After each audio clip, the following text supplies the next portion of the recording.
Bismillahirrahmanirrahim.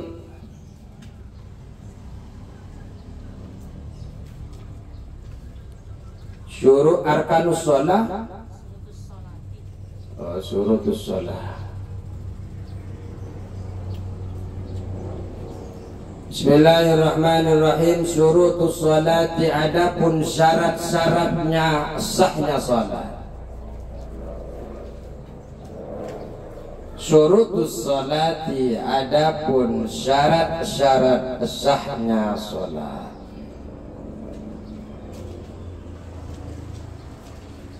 Sekarang ngajinya ngaji kitab kecil.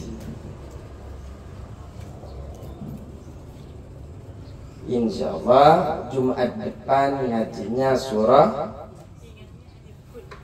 Yasin. Sekarang Jumat berapa? Ketiga. Gak apa-apa, saking semangatnya. Semangat dalam mengaji bagus. Jangan-jangan mulai kemarin hari Kamis sudah dianggap hari Jumat.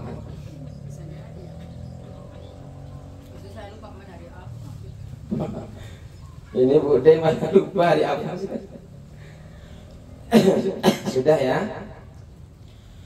Syurutus sholati, adapun syarat-syaratnya salat. Syarat-syarat sahnya salat.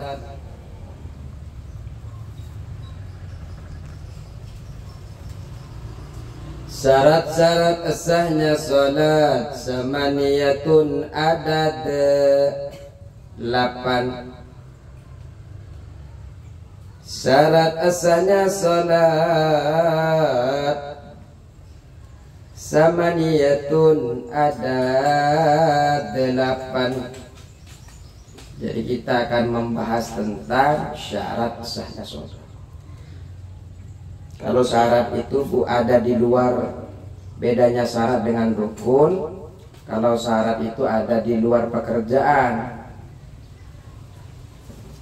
Kalau syarat ada di luar pekerjaan, sedangkan rukun atau fardu itu ada di dalam pekerjaan. Contoh, kalau rukun sholat itu berarti seperti takbiratul ihram, seperti ruku itu kan ada di dalam pekerjaannya. Tapi kalau syarat ada di luar pekerjaan. Jadi yang kita bahas hari ini adalah apa yang ada di luar pekerjaan sholat, tapi bisa menentukan terhadap sah atau tidaknya sholat.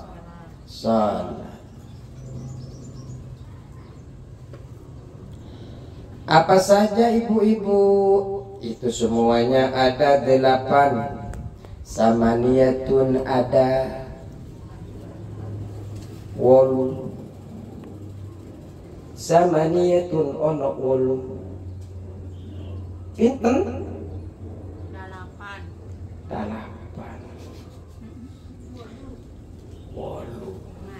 Nah emang walu itu tetap walu. Bahasa halusnya walu. Kan anak ada kalau setunggal. Kalau setunggal? Kalau 4? Oh sekawan berarti. Kawan. Jadi ibu-ibu yang salehah,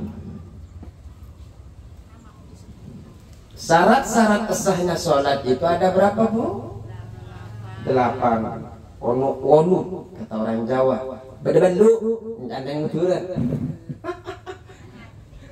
Bede-belu, ngerti belu? Bolu, taunya bolu. Belu. Jadi kalau nerjemah bahasa Madura itu syarat apa jeng sesaat. Dia pada belu. Belu. Oh. Apa saja si belu? Itu. Yang pertama adalah taharatu taharatul hadasaini, suci dari dua hadas. Taharatul hadasaini, suci dari dua hadas. Seceh dari dua hadas. Seceh. Suci itu seceh. Sebenarnya kata penelitian itu, bahasa Madura itu adalah bahasa Jawa kuno. Ya nggak begitu juga logatnya. Masa saya begitu, nggak terlalu itu. Terlalu.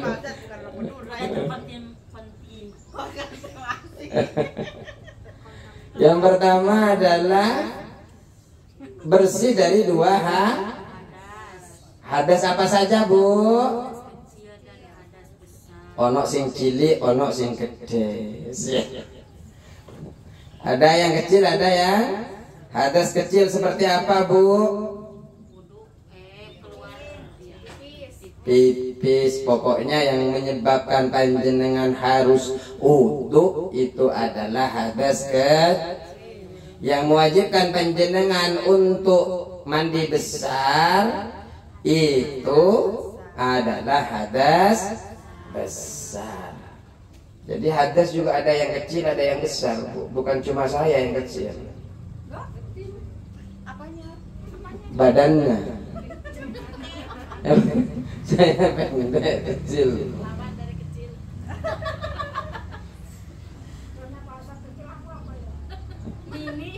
Mini. Terus. Jadi kalau hadas besar itu sesuatu yang mewajibkan kita mandi besar.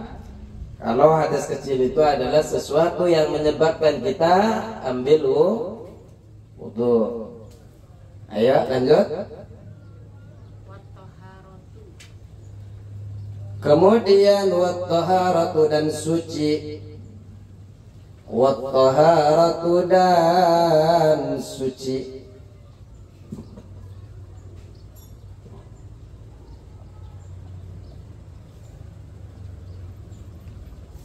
Artinya suci di sini suci yang tidak dimakfu ya. Karena ada, Bu, suci yang ada najis yang dimakfu. Artinya dimakfu apa? Artinya dimakfu itu ditoleransi, dimaafkan. Kata kalau bahasa Soeharto dulu kan gitu, kalau orang Jawa itu dimaafkan. Jadi yang dimaksud toleransi itu adalah dimaafkan atau la yu'fa atau yu'fa yang dimaafkan. Jadi wat-taharatu dan yang kedua adalah suci anin najasati dari najis. Artinya najis di sini adalah najis yang tidak dimaafkan. Karena ada najis yang dimaafkan. Contoh ada darah di muka jenengan, Bu, lagi sholat, darahnya kecil, cilik. Tapi kecilnya ini sesuai dengan kebiasaan. Seperti apa yang dimaksud kecil sama panjenengan? Kalau darah itu sudah dianggap besar, maka itu tidak dimakfu lagi. Jadi yang dianggap dimakfu adalah darah atau nanah yang dianggap kecil. Jadi yang dibahas di sini adalah najis-najis yang tidak dimakfu. Karena ada 4 najis itu, Bu, yang dimakfu. Ono 4 najis yang dimakfu ada berapa, Bu? Sekawan. Nah, sekawan, Bu. Ada sekawan. Ntar malah tungseng beneran. Alhamdulillah ya Allah. Amit-amit kata orangnya. Gimana? Amit-amit. Oh, gini. Astagfirullah. Amin. Jadi ada 4, Bu, yang dimakfu.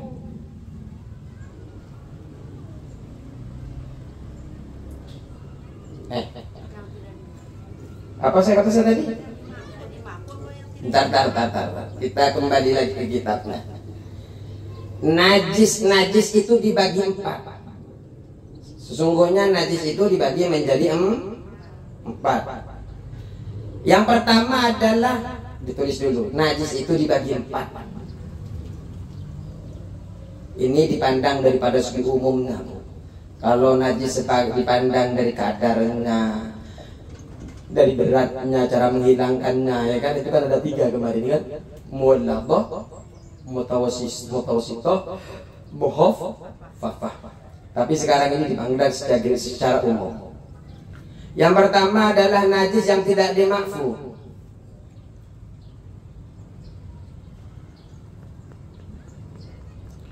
Najis yang tidak dimakfu pada pakaian dan air. Najis yang tidak dimakfu pada pakaian dan air.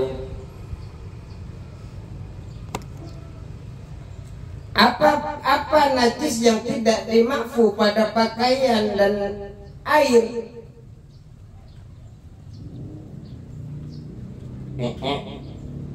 Air kencing, telek, dan lain-lainnya. Ini kan sudah maklum, sudah lumrah, ya kan? Kalau kena air, kena baju, ini makfu nggak bu? Tidak. Kencing ya bodoh.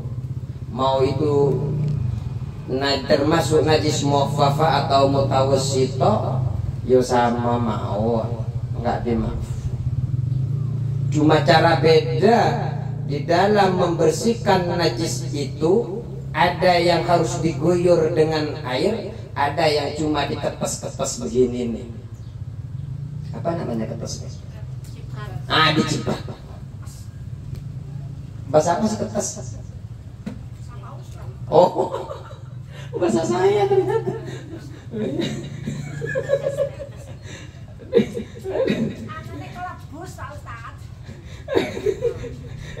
Aduh, ya. Aduh, saya dikirim bahasa Jawa diketes. Aduh, ayo yang nomor 2. Yang nomor 2 adalah najis yang dimakfu pada pakaian dan air. Jadi ada yang dimakfu ketika berada di pakaian dan ketika ada di najis apakah itu? Jangan ditulis juga. Najis apakah itu? Najis yang tidak terlihat oleh mata biasa. Najis yang tidak terlihat oleh mata biasa. Artinya jenengan ada najis di makanan jenengan, ada najis di air, ada najis di badan, di baju, dibawa sholat tapi nggak kelihatan oleh kasat mata. Kelihatannya harus diterawang pakai mikro, apa tuh? Takut salah saya. Mikroskop. Terapa?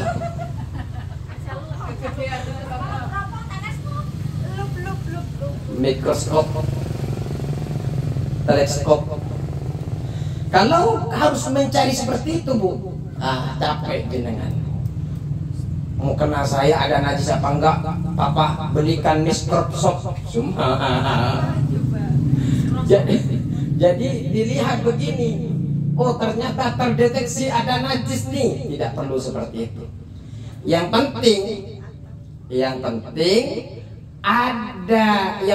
oleh mata tidak terlihat walaupun ada najis, tapi oleh mata panjenengan tidak terlihat, hukumnya dimakfu. Contoh lalat bawa jatuh ke tempat wudhunya jenengan, ya kan? Habis itu jatuh, terbang lagi, nya jebur ke gelasnya jenengan, ke tempat wudhu jenengan. Karena nggak kelihatan mata, atau mampir ke mukena jenengan karena nggak kelihatan mata, maka makfu bahasa kerennya adalah toleransi,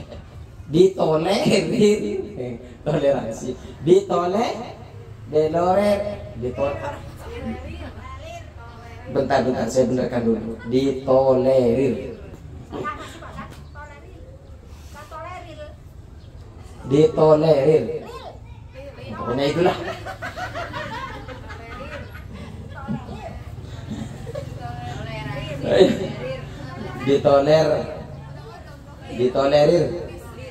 Ditolerir. Wah, ayolah. Yang ketiga adalah najis yang hanya dimakfu pada pakaian, bukan air. Jadi makfunya kalau di pakaian saja, kalau di air ora. Najis yang hanya dimakfu pada pakaian, najis yang dimakfu hanya pada pakaian, bukan air.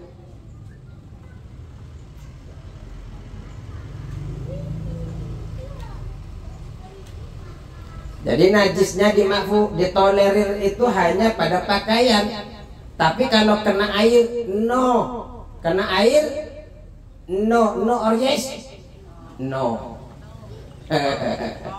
No or yes, no. Berupa najis apa itu? Yaitu najis berupa darah sedikit. Darah sedikit itu Bu, kalau ada di baju itu dimakfu, bukan nggak najis, najis tapi ditolerir, najis tapi dimaafkan. Tapi kalau ada air, kalau masuk ke air walaupun sedikit, tetap najis. Jangan diminum, mutan najis. Kenapa darah sedikit tidak dimakfu pada air? Karena mudahnya menjauhkan air daripada darah itu. Kalau alasan darah sedikit dimakfu pada pakaian, karena umumnya darah mengenai pakaian, jenengan kena bisul, naudzubillah, kena koreng, kena baju. Tapi kalau sama air kan gampang. Panjenengan tinggal jauhkan air, tapi kalau baju kan nggak bisa jauh Bu, ya kan? Nggak bisa jauh. Makanya kalau jenengan harus nyuci, kena darah nyuci dulu, kena darah nyuci dulu, ya habislah baju panjenengan. Kalau disering dibasuh, maka baju panjenengan akan mudah usang. Sampai bajunya biar nggak usang saja Pak, diperhatikan Bu. Biar bajunya tidak usang sama syariat diperhatikan. Bentar. Saya jelaskan ini paham nggak? Atau hanya karena jadi udah pelan saja lah.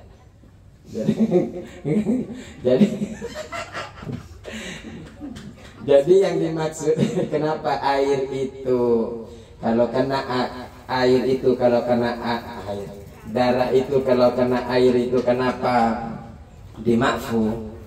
Kenapa tidak dimakfu? Karena air itu sama najis bisa dipisah. Sedangkan kalau darah dengan baju itu nggak mungkin jenengan nggak pakai baju selama seminggu, gara-gara panjenengan kena koreng seumpamanya. Dan kalaupun itu kena darahnya, kemudian panjenengan basuh terus itu baju, maka akan usang.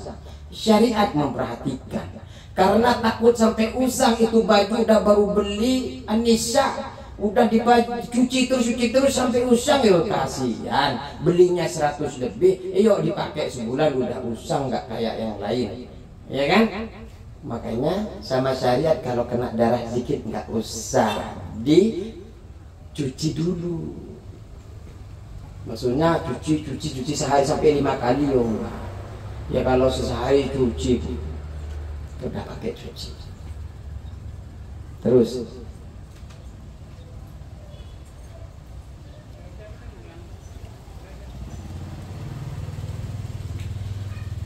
Bisa dipahami yang tiganya.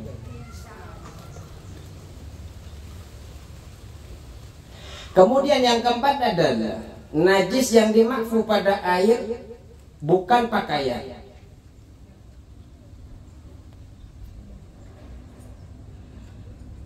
Jadi saya hanya ngasih sampel biar paham. Tapi kalau sampelnya nggak paham, berarti saya harus cari sampel yang lain.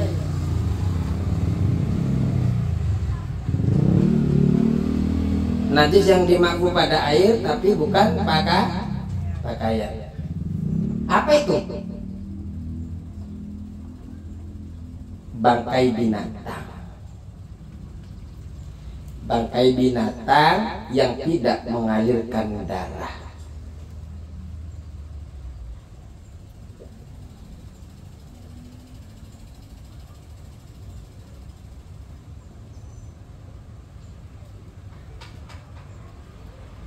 Lalat itu ada darahnya nggak, Bu? Hah? Siapa yang pernah metes lalat? Darah? Bentar. Hewan apa yang nggak berdarah? Ikan berdarah. Paling nyaring lagi. Belalang. Belalang. Ya kayak contohnya belalang. Enggak berdarah. Kalau masuk air, bangkainya tinggal diambil lagi, dibuang. Tapi kalau dibawa sholat, sholatnya tidak sah. Kenapa? Karena membawa bangkai. Pokoknya syaratnya tidak berdarah. Sakit tidak berdarah.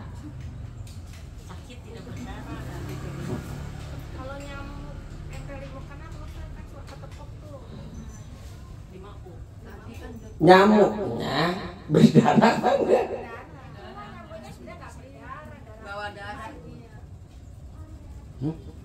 Nyamuknya berdarah apa enggak ya?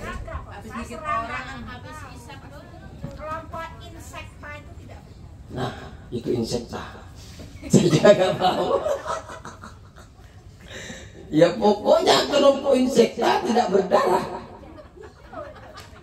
Dan itu adalah termasuk di dalamnya adalah nyamuk. Termasuk nyamuk, masuk kepada insekta. Yang penting jangan tanya definisinya ke saya.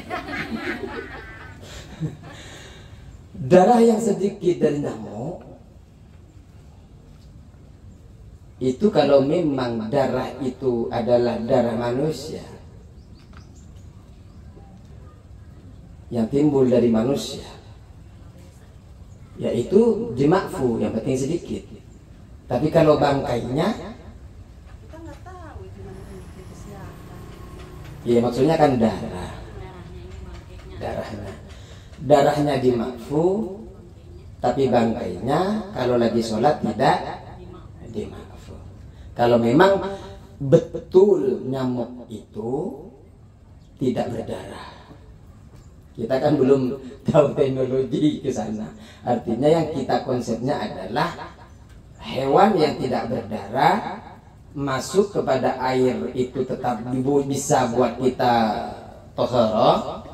Artinya tidak najis walaupun itu bangkai, tinggal kita ambil buang. Tapi kalau dibawa sholat hukumnya yes. Terus itu saja garis besarnya. Untuk mana yang berdarah atau tidak tugas kalian dari sendiri. Saya kurang paham ketika apa itu biologi bukan ya? Yang tidak berdarah itu dari insekta atau serangga dan moluska, hewan lunak. Aduh itu lagi bahasa baru, moluska. Biologi ya?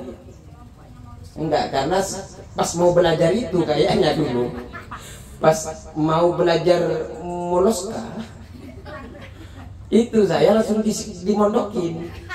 Jadi nggak nyampe ke moluska sama inteloska tadi. Insekta. Pakai bahasa pesantrennya dong. Iya saya nggak paham, belum terjemahkan dulu baru bahasa pesantren. Saya kalau tahu definisi kan belum tahu definisinya. Bahasa pesantrennya binatang tidak berdarah. Wah itu gimana?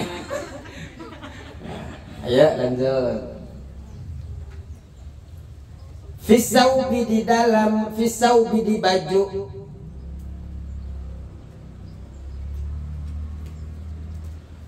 Jadi hari suci dari najis di wal badani dan badan,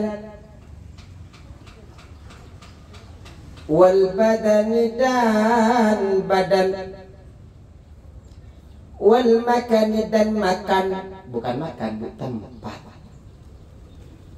wal makani dan takut dianggap makan gratis bergizi. No or yes. Wal makani dan tempatnya, badannya, bajunya harus bersih, harus suci dari najis. Oke? Yes. Yes, oke, yes. Terus karena sudah yes, lanjut. Wasatrul aurati dan menutup aurat.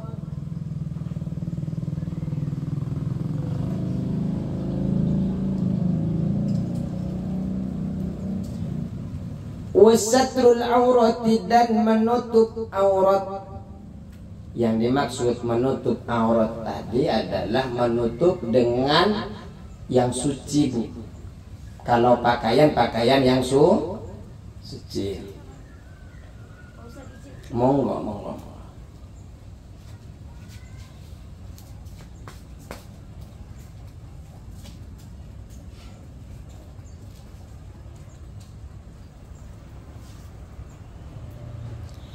Jadi di dalam kewajiban menutupi aurat ini agar tidak terlihat dari arah atas dan arah samping.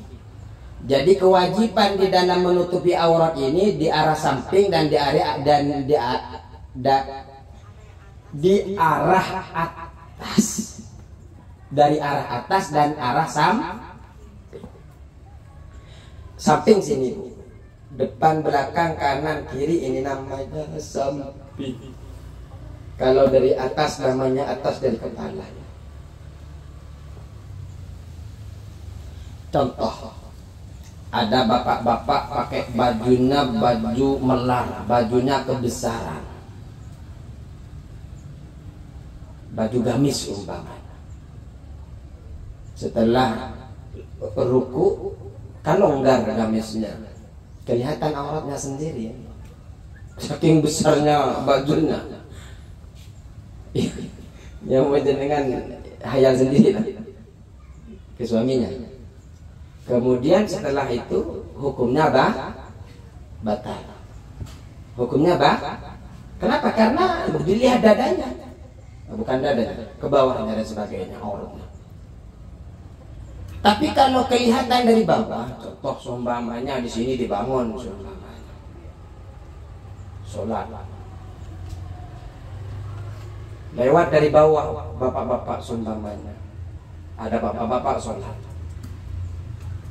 melihat ke atas kelihatan seumpamanya, itu tidak membatalkan sholat. Kenapa? Karena yang dilihat adalah samping atas, di bawah nggak dihitung.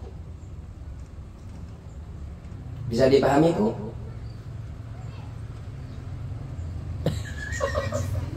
bisa deh. Pokoknya kalau kelihatan di bawah nggak apa-apa, kalau kelihatan di kanan kiri, ya makanya sarungan bolong dari bawah, Bu, nggak boleh bolong di atas, kan begitu.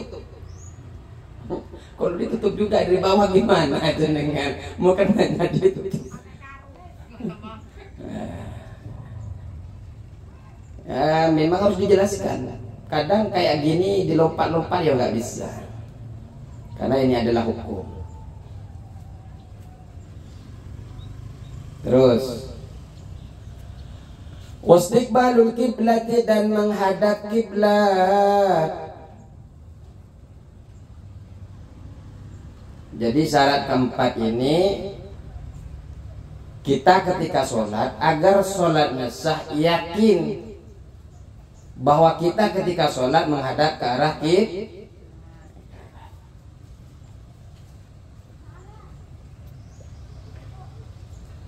Kalau kita di Indonesia kiblatnya kan ada di arah barat. Arahnya jenengan itu sholat, jangan asal sholat. Jenengan kan punya aplikasi tuh, NU online, arah kiblat itu kan ada arah kiblatnya. Begini kocok-kocok dulu HP-nya, kemudian lihat mana nih kalau saya sholat di rumah nih, ya betul-betul mengarah kiblat. Gunakan teknologinya. Masa jenengan karena jenengan meleset dikit saja ke arah kiblat itu maka melenceng. Kocok-kocok dulu HP-nya, pakai aplikasi mana nih, betul enggak saya sholatnya sudah arah kiblat. Banyak aplikasi yang sekarang mempermudah kita menunjukkan bahwa arah kiblat, jadi langsung pasang tulis arah kiblat ke sana. Ada tamu tinggal arah kiblat ke sana. Karena kalau kita tidak persis dengan Ka'bahnya, maka kita persis dengan tanah haramnya. Terus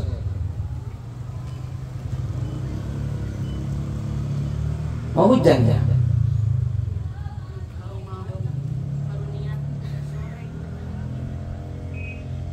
Fawalli wajhaka syatral masjidil haram.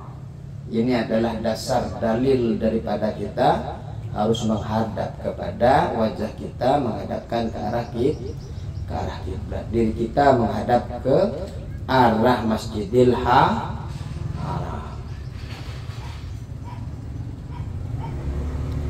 Walaupun sebenarnya ada diperbolehkan tidak menghadap kiblat itu ketika ada dalam keadaan dua kondisi. Pertama namanya syiddatul khauf. Sholat kalau syiddatul khauf itu dalam keadaan ketakutan yang sangat, lagi gempa, Allahu Akbar, lagi sholat sama anak perempuannya, duha wal laili idza saja ma wadda'aka rabbuka wa ma qala. Umpamanya lagi sholat berdua sama anak putrinya, goyang, lari bu, jangan biarkan jenengan tetap sholat. Karena ada udah gempa, udah kebakaran, atau tahu-tahu di belakang kebakaran lu kompornya lupa nggak dimatiin, lari bu, nggak usah selesai, nggak usah keluar dari sholat, lari nggak apa-apa menghadap kiblat. Sami Allahu liman hamidah, Rabbana lakal hamd. Ya, Sah itu. Wasah namanya syiddatul khauf, ketakutan. Atau dalam keadaan perang, diserang sama musuh, serang sama Sami Allahu liman hamidah, Rabbana lakal hamd. Seumpamanya syiddatul khauf, dalam keadaan ketakutan. Jadi jangan karena ada itu video-video kan, lagi gempa masjidnya, wattini waszaitun, tambah khusus. Kalau dia memang betul-betul ngerasa, lari keluar. Jangan sampai ceroboh. Di dalam hukum Islam itu diajarkan lari, nggak menghadap kiblat, lari. Setelah lari sambil terus sholat, cara rukuknya gimana? Pakai isyarat bu. Sami Allahu liman hamidah, Allahu Akbar.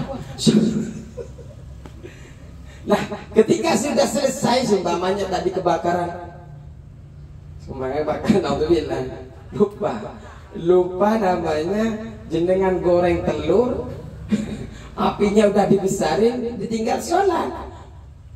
Api besar kan, kan? Karena ada sudah sampai jenengan cari baju basah kan. Sami Allahu liman hamidah, Rabbana lakal hamd, samawati wal ardh. Setelah padam, balik lagi, Allahu Akbar. Itu ilmu. Bedanya kita tahu ilmu dan tidak di situ.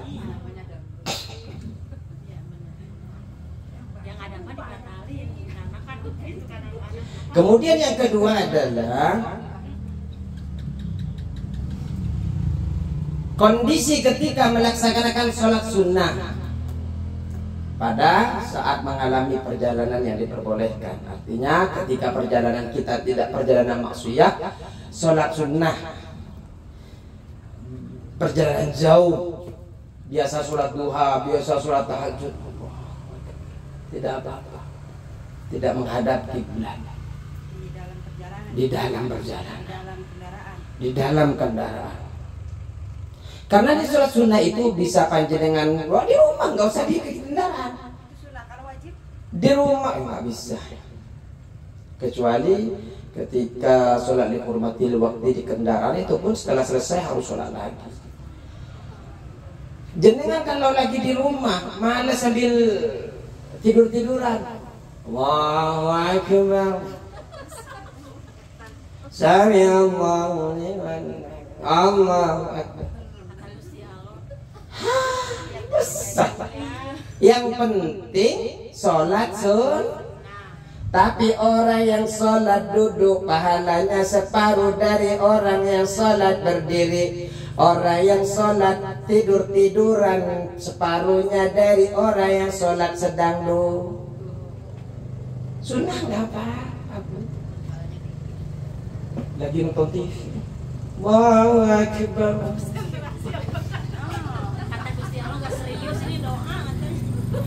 Minimal masih. Maghdubi alaihim waladdallin.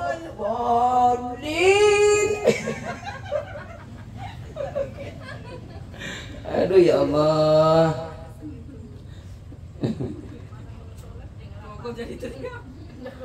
Amin. Terus lanjut. Wa dukhulul waqti, dan masuknya waktu.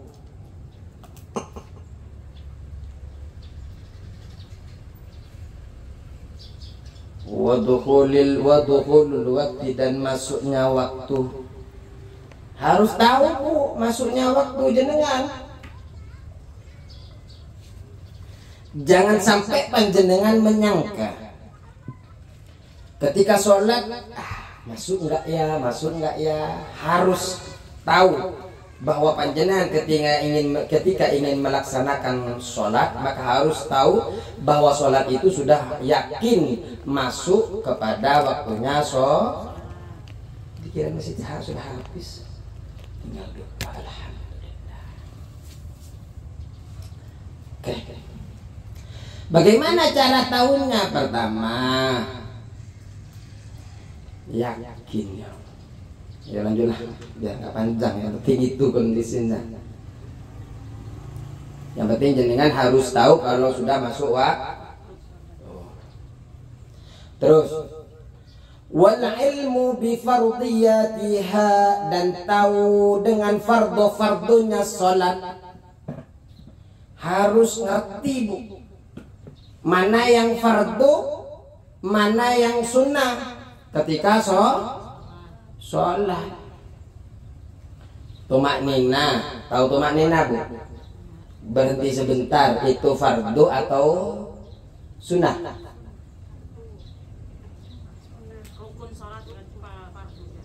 Ya rukun apa sunnah?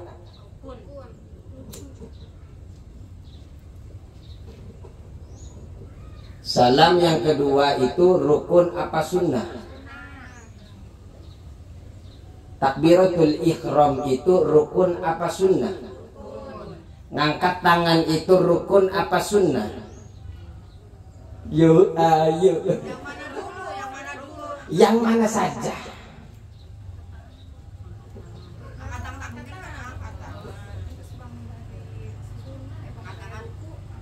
Angkat tangan ketika takbiratul ihram rukun apa sunnah? Salah, itu sun. Angkat tangannya adalah sunnah, nanti ada di belakang. 4 tempat yang disunahkan untuk mengangkat tangan. Takbiratul ihram, ruku, i'tidal, berdiri dari tasyahud awal. 4. Enggak usah dicatat, enggak apa-apa. Ketemu nanti. Terus wa alla ya'takidha,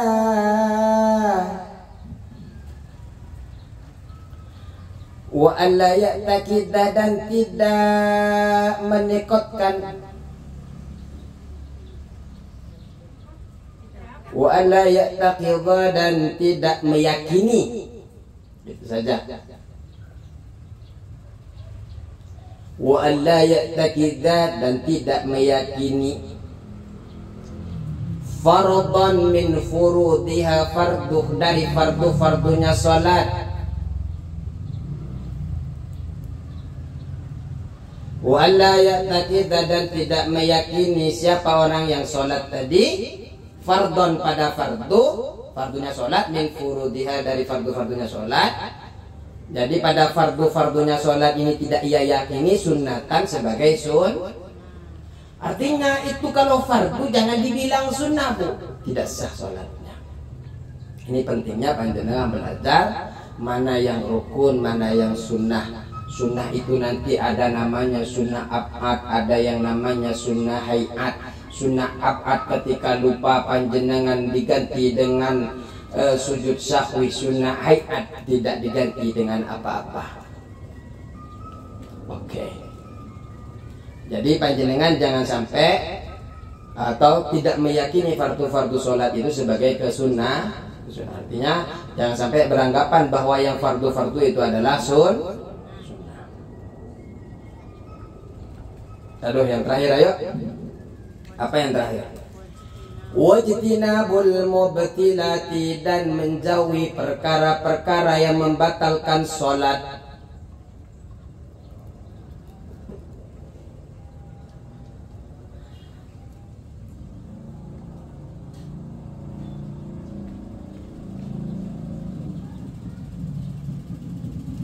Oh ya, tadi itu kalau aurat laki-laki dari mana, Bu?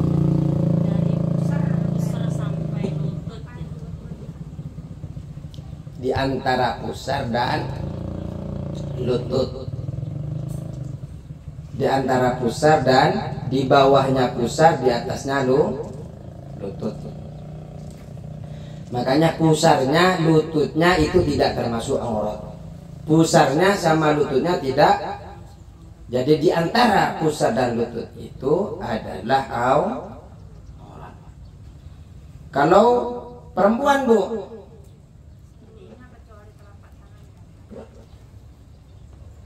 seluruhnya kecuali telapak tangan dan telapak kaki. Telapak tangan, kemudian wajah, muka. Makanya, Bu, kalau sholat karena wajah itu di mana, Bu? Ingin tahu mana wajah jenengan? Berarti kalau kelihatan yang di sininya ketika sholat, hukumnya tidak sah. Diginiin, Bu. Kalau nggak mau pakai peniti ke mbah, jangan pakai yang karet-karet tuh. Karena yang sekarang itu bukan yang diperhatikan, bukan sahnya sholat, tapi bagaimana motifnya, bagaimana kainnya, itu harus hati-hati, ya. Jadi lihat mukenanya, Bu, jangan sampai jenengan salah.